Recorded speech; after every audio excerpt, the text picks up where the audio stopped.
And welcome back to the Siri Poetry Library. Two poems today. I must be something, off work finally because it is election day. Go vote.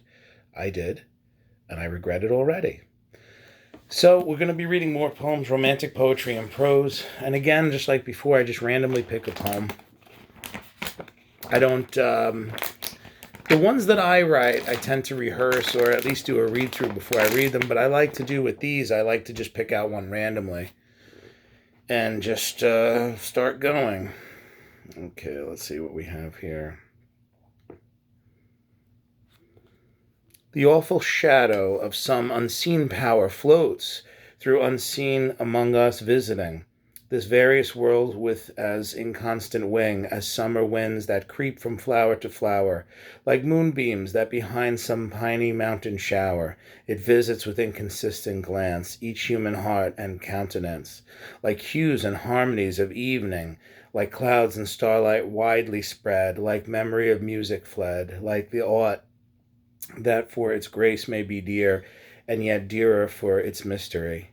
Spirit of beauty, that dost consecrate with thine own hues all thou dost shine upon, of human thoughts or form, where art thou gone? Why dost thou pass away and leave our state, this dim, vast vale of tears, vacant and desolate? Ask why the sunlight not forever weaves rainbows o'er yet mountain river. Why aught should fail and fade that once is shown, why fear and dream and death and birth cast on daylight of this earth such gloom, why man has such a scope for love and hate, despondency and hope. No voice from some sublimer world hath ever to sage or poet these responses given. Therefore the names of demon, ghost, and heaven remain the records of their vain endeavor, frail spells whose uttered charm might not avail to sever from all we hear and all we see doubt, chance, and mutability. Thy light alone, like mist o'er mountain driven, or music by the night wind sent through the strings of some still instrument, or moonlight of a midnight stream, gives grace and truth to life's unquiet dream. Love, hope, and self-esteem like clouds depart, and come for some uncertain moments lent. Man were immortal and omnipotent. Didst thou, unknown and awful as thou art, keep thy glorious train firm state within his heart? Thou messenger of sympathies that wax and wane in lovers' eyes, thou that to human thought art nourishment, like darkness to a dying flame, depart not as thy shadow came, depart not, lest the grave should be, like life and fear, a dark reality. While yet a boy, I sought for ghosts and sped through many listening chamber, cave and ruin, and starlight wood with fearful steps pursuing hopes of high talk with the departed dead. I called on poisonous names of with which our youth is fed. I was not heard, I saw them not, when musing deeply on the lot of life, at that sweet time when winds are wooing all vital things that wake to bring news of birds and blossoming, sudden thy shadow fell on me. I shrieked and clasped my hands in ecstasy. I vowed that I would dedicate my powers to thee and thine. Have I not kept the vow? With beating heart and streaming eyes, even now, I call the phantoms of 1,000 hours, each from his voiceless grave. They have envisioned bowers of studious zeal or love's delight, outwatched with me the envious night. They know that never joy illumed my brow, unlinked with hope that thou wouldest free this world from its dark slavery, that thou, O awful loveliness, wouldst give whatever these words cannot express. Almost there. The day becomes more solemn and serene.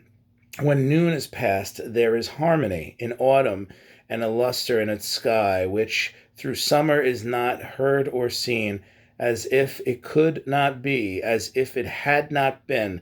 Thus let my power, which like the truth of nature of my passive youth, descended to my onward life supply its calm to one who worships thee, and every form containing thee, whom spirit fair thy spells did bind to fear himself and love all humans kind. That was Bysshe Shelley, Hymn to Intellectual Beauty. Whew, that was a good one.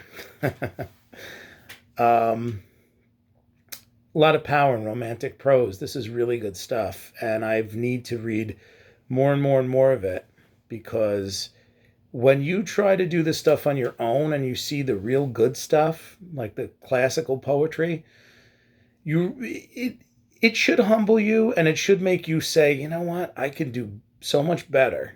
And that's what, as an artist, anybody that's an artist needs to look very closely and always examine their own work and be extremely critical of their own work. I feel uncomfortable criticizing other people in a nice way. I in a not nice way, but I'm extremely critical of my own work. If somebody reads something that I don't like, I try to, in the nicest way possible, examine what's wrong with it and say, well, maybe you should try this. Maybe this would be a good idea. But when it comes to your own work, whatever you may do as an artist, and there's many ways to express ourselves, but always be very tough on yourself. Know what you're capable of and what you want to be capable of, and be there. Always look to improve yourself.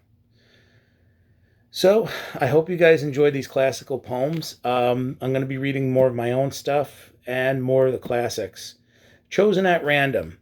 I like picking things randomly. Actually, let me put a little star next to this one so I don't read it again accidentally. I like picking poems at random because it's kind of fun if I mess up the words or if I fumble it a little bit, because it's sort of like an open mic where you go to read your own poems and it's live and you can't do it again. You just get up there and mess it up or do it right. And it's fun that way. Because again, I think poetry could be something that's part of our everyday lives. Art could be part of our everyday lives. And we can all do these things. We can all express ourselves artistically. You don't have to be some kind of intellectual or some kind of, you don't have to enjoy poetry, to enjoy art.